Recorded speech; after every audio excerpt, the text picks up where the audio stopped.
হাতে মাখিয়ে মাছ রান্না করে দেখাবো আপনাদেরকে। খুবই মজার একটা তরকারি, খুব কম সময়ে রান্না হয়ে যায়। তো হ্যালো, আসসালামু আলাইকুম, সবাই কেমন আছেন? আশা করি সবাই বেশ ভালো আছেন।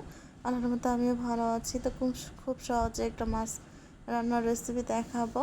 এটা হাতে মাখিয়ে রান্না করলে অনেক বেশি টেস্ট হয়, তবে রেসিপিটা আমি আপনাদের সাথে শেয়ার করতেছি। তো চলেন শুরু করি। তো দেখতে পারতেছেন কালারটা কীরকম চলে আসছে, মাশাআল্লাহ। তো চলেন শুরু করা যাক।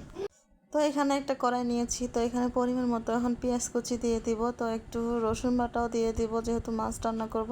তো রসুন বাটা তো অবশ্যই দিতে হবে। তো রসুন বাটা দিয়ে এখানে মরিচের গুঁড়া দিয়ে দিলাম। এখানে হলুদ গুঁড়া, লবণ, জিরা গুঁড়া এবং তেল সব কিছু দিয়ে দিব। দিয়ে এটা ভালো করে হাত দিয়ে মাখাইতে হবে। তো এই যে তেল দিয়ে দিলাম পরিমাণ মতো, দিয়ে এখন এটা হাত দিয়ে একটু মাখাই নিব। এই যে হাত দিয়ে মাখিয়ে নিয়ে তারপর এখানে মাছগুলো দিয়ে দিব। তবে এটা এভাবে মাখায় রান্না করলে এত সুন্দর একটা ফ্লেভার বের হচ্ছিল, মাশাআল্লাহ, যখন মাখাচ্ছিলাম তখনই। তবে রান্নার পর তো অনেক বেশি সুন্দর একটা ফ্লেভার আসতেছিল। এই যে মাছগুলো সব এক এক করে এখানে দিয়ে দিলাম। তো দিয়ে এখন ভালো করে মাছগুলো একটু মশলার সাথে মাখাই নিব। তো মশলার সাথে একটু মাখাই নিয়ে তারপর এটা আমি এখানে পানি দিয়ে দিব পরিমাণ মতো, যেহেতু এটা হাত দিয়ে একবারই মাখিয়ে রান্না করব। তো পরে আর কোনো পানি ব্যবহার করব না, শুধু একবারই দিয়ে দিতেছি। তো এই যে দেখো পানিটাও এখানে পরিমাণ মতো দিয়ে দিলাম। তো পরিমাণ মতো পানি দিয়ে এখন এটা চুলায় বসাই দেব। তো এই যে চলেন শুরু করি। এই যে চুলায় দিয়ে দিলাম। এটা দেওয়ার সাথে সাথে বলক চলে আসছে, আপনারা দেখলে হয়তো বুঝতে পারবেন ভিডিওটা, এটা আমি স্কিপ করি নাই। তো এই যে দেখো বলক চলে আসছে। তো এখানে একটা টমেটো কুচি দিয়ে দিল, একটা টমেটো দিয়ে দিব, যেহেতু এটা মাছ হাতে মাখিয়ে রান্না করতেছি। টমেটো দিলে অনেক সুন্দর একটা টেস্ট আসবে। তো একটা টমেটো দিয়ে দিলাম, দিয়ে এখন একটু নাড়াচাড়া দিয়ে দিব। আর এখানে ধনে পাতাটাও আমি এখনই দিয়ে দিব, এটা ফ্রোজেন করা ধনে পাতা ছিল।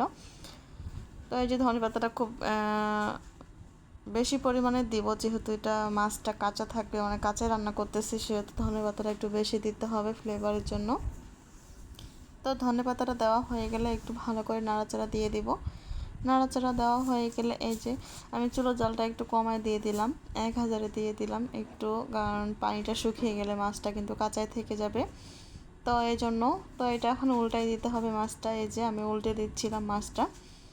তো মাছটা ভালো করে উল্টিয়ে দিয়ে নাড়াচাড়া দিয়ে এটা এখন আরেকটু হতে দেবো, তারপর আমি এটা ঢেকে দেব হওয়ার জন্য। তো যে দেখতে থাকো, তরকারিটা এত সুন্দর একটা ফ্লেভার আসতেছিল, মাশাআল্লাহ।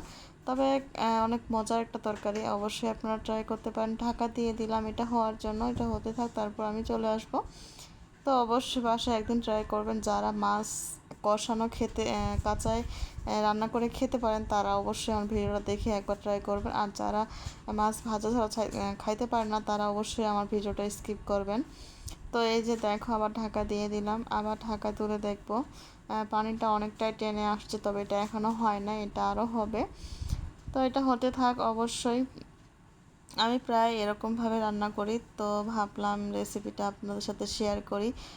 অবশ্যই আপনাদের কাছে ভালো লাগবে। যারা এরকমভাবে খেতে পছন্দ করেন তাদের জন্য খুব শর্টকাটভাবে রান্না করা, এটা একবারই ঝামেলা কম। তো আবার ঢাকা দিয়ে আবার ঢাকা তুলে নিলাম। দেখো পানিটা অনেকটাই টেনে আসছে, তবে আমি জালটা একবারে কমাই দিয়েছিলাম, 400-তে রাখছিলাম, কারণ একবারে জাল বাড়াই দিলে দেখা যায় পানিটা শুকিয়ে যাবে। পানিটা শুকিয়ে গেলে পরে কিন্তু মাছটা কাঁচাই থেকে যাবে, কারণ এটা তো আর পানি অ্যাড করা হবে না, একবারই পানি দেওয়া হয়েছে। তবে আমি আবার জালটা বাড়িয়ে দিয়েছি একটুখানি, 1000-এ দিয়েছি আবার। তো এই যে দেখো এটা কিন্তু আবার হতে থাক, এখন এটা হয় নাই পরিপূর্ণ, তবে আরেকটু হবে, তারপর এটা কিন্তু আমি নামাই নেব। তবে এইভাবে মাছ রান্না করলে কিন্তু অনেক বেশি মজার, আসলেই মজার। তো অবশ্যই ট্রাই করবেন একদিন হলেও। তো এই যে দেখো কালারটা কীরকম চলে আসছে, মাশাআল্লাহ, অনেক সুন্দর একটা কালার আসছে। তো আর কি বলবো, সবাই ভালো থাকেন। ভিডিওটা ভালো লাগলে অবশ্যই লাইক কমেন্ট করে দিবেন। ততক্ষণ সবাই ভালো থাকো, খোদা হাফেজ, বাই বাই।